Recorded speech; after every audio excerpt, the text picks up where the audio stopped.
अपनी शादी के 9 महीने बाद ही मुझे पता चला कि मैं बाप बन गया हूँ। पर बाप बनने की खबर सुनकर तो मेरे पैरों तले से जमीन खिसक गए, क्योंकि शादी से लेकर आज तक मैंने अपनी पत्नी को छुआ भी नहीं था। तो मैं बाप कैसे बन गया? जब मेरी शादी हुई तो मैं बहुत खुश था। शादी की पहली रात को अपनी पत्नी सपना को देखकर तो मेरी खुशी का ठिकाना ही नहीं रहा। पर पहली रात को जब मैं उसके कमरे में गया तो देखा उसकी तबीयत बहुत ज्यादा खराब थी। मैं उससे बहुत प्यार करता था और उसकी तबीयत को देखकर मैंने उससे किसी भी प्रकार की उम्मीद नहीं रखी। हम दोनों ने कुछ वक्त बातें की और फिर हम दोनों सो गए। कब सुबह हुई पता नहीं चला, पर सुबह होते ही मेरे ऑफिस से फोन आया, इमरजेंसी है, आपको जल्द से जल्द आना होगा। मैं एक आर्मी ऑफिसर था। मैं अपने काम के प्रति वफादार था, इसलिए मैंने ये नहीं देखा कि मैं अपनी नई नवेली पत्नी सपना को छोड़कर जा रहा हूँ। वो भी समझदार थी, उसने भी मुझे जाने की इजाजत दे दी। आर्मी ऑफिस जाते ही मैंने ड्यूटी ज्वाइन कर ली।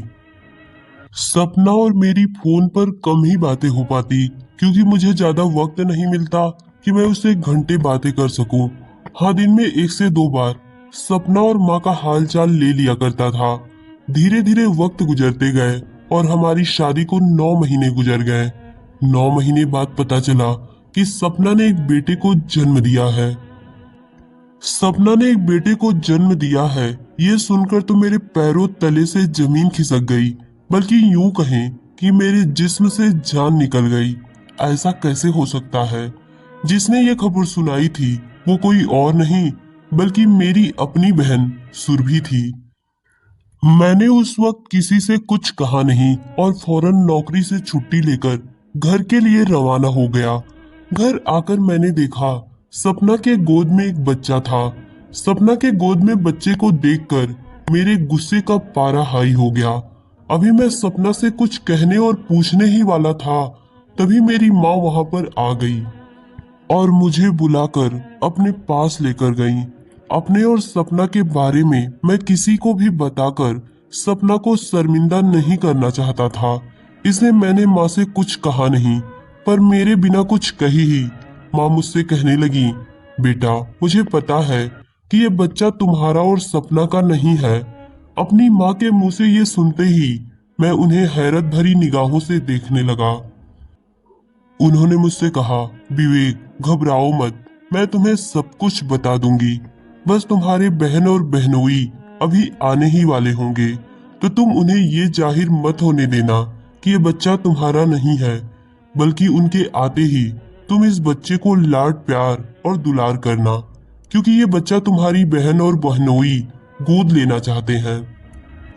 और तुम्हारे बहनोई को पता है कि ये बच्चा तुम्हारा और सपना का है।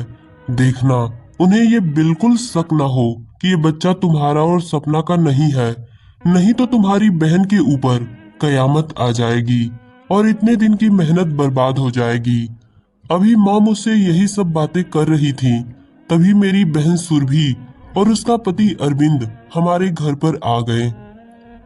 उनके आते ही माँ ने मुझे इशारा किया तो मैं सपना के कमरे में गया और सपना की गोद से उस बच्चे को उठा लिया और उसे प्यार दुलार करने लगा।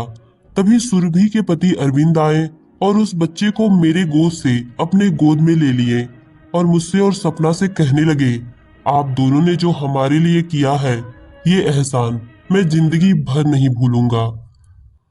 सुरभि और उसका पति हम लोगों से कुछ वक्त बातें किए और बड़े प्यार से उस बच्चे को लेकर अपने घर चले गए।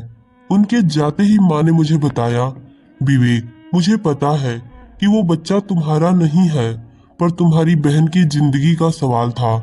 तुम्हें तो पता ही है कि तुम्हारी दीदी की शादी को 10 साल हो गए, पर उसकी गोद अभी तक सूनी है।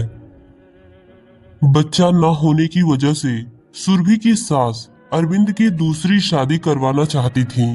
अपने जीते जी मैं अपनी बेटी की सौतन कैसे बर्दाश्त कर सकती थी। मैंने और सुरभि ने अरविंद से बच्चा गोद लेने की बात कही तो अरविंद और उसकी माँ ने कहा कि हम बच्चा गोद ले सकते हैं, पर वो बच्चा अपने कुल खानदान या अपने रिश्तेदारी का हो, वरना हम किसी और के बच्चे को गोद नहीं ले सकते। अरविंद और उसकी माँ की बातें सुनने के बाद मैंने ना चाहते हुए भी तुम्हारी इजाजत के बगैर उन दोनों को वचन दे दिया था कि अगर मेरे बेटे विवेक का कोई बच्चा हुआ तो हम उन्हें अपने पोते को दे देंगे। पर बच्चा होना इंसान के हाथों में तो नहीं, भगवान के हाथों में होता है। मुझे पता था कि सपना प्रेग्नेंट नहीं है, और उधर सुरभि की शादी भी बचानी थी, क्योंकि उसकी सास रट लगाए बैठी थी कि अगले साल तक अगर बच्चा नहीं हुआ तो मैं अरविंद की दूसरी शादी करवा दूंगी। इसलिए हमने सपना से इजाजत लेकर मैंने और सुरभि ने उसके ससुराल वालों को बता दिया कि सपना प्रेग्नेंट है। ये कहने के बाद हमने एक अनाथालय से बच्चा गोद लेने का प्रोसेस शुरू कर दिया। 9 महीना पूरा होते होते सारा प्रोसेस पूरा हो गया और हमारा बच्चा हमारे पास आ गया। और तुम्हारी शादी के 9 महीना पूरा होते ही हमने सुरभि के ससुराल वालों को बता दिया कि सपना ने एक बेटे को जन्म दिया है, आप लोग आकर बच्चा ले सकते हैं। पर अरविंद ने कहा कि एक बार विवेक से भी इजाजत ले लीजिए। इसीलिए उस दिन सुरभि ने तुम्हारे पास फोन करके ये खुशखबरी सुनाई थी। जब सुरभि ने फोन किया था तो अरविंद वहीं पर खड़ा था, इसलिए सुरभि ने फोन करते ही तुम्हें बधाई दी थी कि मुबारक हो विवेक, तुम्हें बेटा हुआ है, ताकि अरविंद को ये न लगे कि ये बच्चा तुम्हारा नहीं है। और बेटा, फोन पर ये सारी बातें नहीं हो सकती थी, इसलिए हमने तुम्हें ज्यादा कुछ नहीं बताया। बेटा, आज मुझे वचन दो कि तुम अपनी बहन का घर बचाने के लिए ये राज राज ही रहने दोगे। अपनी माँ के मुंह से ये सुनते ही मुझे एक बहुत बड़ी तसल्ली मिली और मैंने माँ से कहा, माँ आप ये कैसी बातें कर रही हैं? भला मैं अपनी बहन का घर क्यों बर्बाद करना चाहूंगा? मैं आपको वचन देता हूँ कि मैं ये बात किसी को नहीं बताऊंगा। माँ से बातें करने के बाद मैं तुरंत सपना के कमरे में गया। सपना बैठी हुई थी। उसे देखकर मेरी आंखों में आंसू आ गए। मैंने कमरे का दरवाजा बंद किया और सपना के सामने कान पकड़कर घुटनों के बल बैठकर माफी मांगते हुए कहा, सपना मुझे माफ कर दो। और कितनी कुर्बानियां दोगी? तुमने मेरे और मेरी फैमिली के साथ जो किया है शायद ही कोई करेगा। शादी और विदाई के दूसरे दिन ही मैं तुम्हें छोड़कर ड्यूटी पर चला गया था, पर तुमने किसी से कभी भी कोई शिकायत नहीं की, बल्कि हंसी खुशी बिना किसी स्वार्थ के तुम मेरे परिवार के साथ अच्छे से रही। और नहीं तो तुमने मेरी बहन का घर बचाने के लिए मेरी माँ का भरपूर साथ दिया। तुम्हारे जैसी पत्नी पाकर मैं धन्य हूँ। यही सब कहते हुए मेरी आंखों से आंसू टपकने लगे। सपना मेरे पास आई और मेरे आंसुओं को अपने आंचल से पोंछते हुए मेरे गले से लग गई।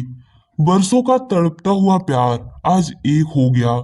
मैं और सपना एक दूजे में खो गए।